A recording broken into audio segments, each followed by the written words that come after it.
How you doing? Thank you for registering for our whole life webinar. What I'm doing here is I put together a little preview of what we'll be talking about later on today. So does this sound familiar to you? And it probably does, because a lot of you have written in with questions about this training and what we're doing. So the biggest question is, how can I afford whole life in retirement? Isn't it expensive? A very, very valid question.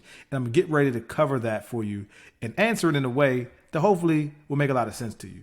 So the reason why I'm doing this now is because I want to be able to hit the ground running when we're in the training, right? I want to be able to talk about all the features of whole life without this question hanging over your head. So first things first, I know exactly how you feel.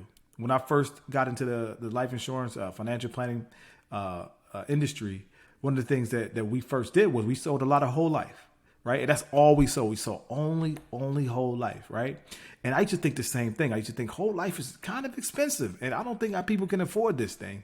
And that's when I got educated, and that's when, at Fed Legacy, we sell a lot of term life insurance because we believe that a person should put more money towards their TSP before they put it towards life insurance. So I get the whole life is expensive, but if you're putting a lot towards your TSP, whole life could be an option for you as a supplement to build up your investment account. So here's what I found.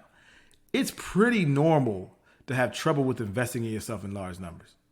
That's a pretty normal thing. Even though there's a lot of people that do it, it's pretty normal for most of us to struggle with it. I know I did. I had to get past the belief that I deserved to put money towards myself, because that's in essence what you're doing.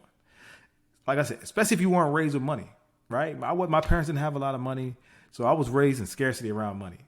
But it's pretty normal to think that, right? But if you think about it, and it's what I always tell people, when you invest in yourself, you're investing in your 80-year-old self. Now, your 50-year-old self or 40-year-old self can understand how important it is to invest in yourself long term. But this, I always tell people, just close your eyes and imagine you're your 80-year-old self or your great grandchildren, or even your grandchildren, how they will feel that with the decisions you make today.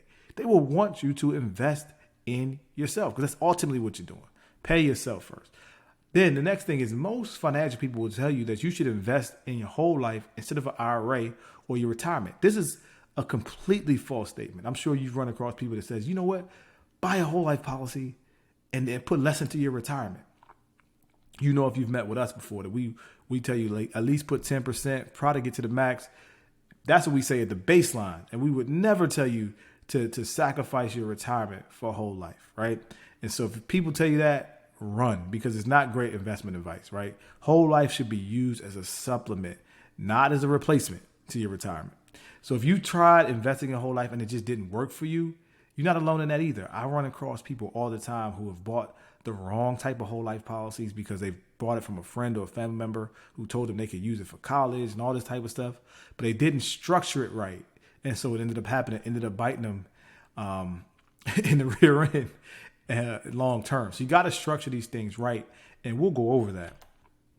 So here is an example of how to have whole life without sacrificing your retirement.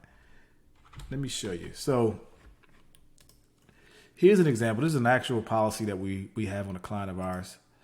And as you can see, it's a 93. It started off as a $93,000 policy. They're paying $117 a pay period. 50% of this is going to cash value. Other 50% is going to the death benefit. Now, the question is it expensive going into retirement? So let's just say the person is retiring at 65. This is when she plans to retire. So that would be 24 years with this policy. But here's the thing. The policy starts off at $93,000, but when she turns 65, the policy will be worth $242,000. Now, the question was, will it be expensive in retirement? Here's the thing. You have a paid up death benefit in whole life that when she turns 65, the policy, if she stopped paying on it at this age, will be worth $210,000. Now, if she dies during this age where she's still paying, it'd be $242,000. But if she stopped paying here, but passed when she was in her late 70s or so, the policy will be worth $210,000. So you don't have to continue to pay. You can stop paying on the policy once you retire if you think it's too expensive. So that's a myth when they say it's too expensive in retirement. No, you can just stop paying. You have your value, you have your $210,000 value, and you have your $90,000 in cash value that you can use tax-free to do different things without having to touch your TSP, you could do that with your whole life. If you want to take it anywhere in here, you can. Another thing with whole life, you can also put extra money in if you need to, right?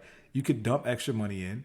And then one of the cool things with whole life is this. You see, the policy started off at $93,000, but every year it's continuing to raise, right? So in year 25, it's worth $247,000. So what people always say is, well, Mr. Smith, I can't afford it right now. Here's what you do. You just go to an amount that you can afford, and you see the death benefit is going to keep rising.